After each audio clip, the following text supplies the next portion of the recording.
Hello guys, welcome once again to How to Wisdom, and today we are looking at a comparison between the rich and the poor. The poor most of the time can pay $500 a month over a 4-year period for a new car just to look rich, and in actual reality they are very poor in net worth.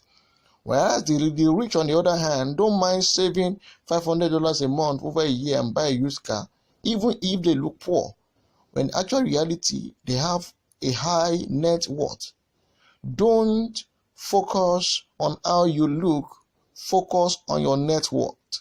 If it will make you look poor just to have a high net worth, bear that and go after that.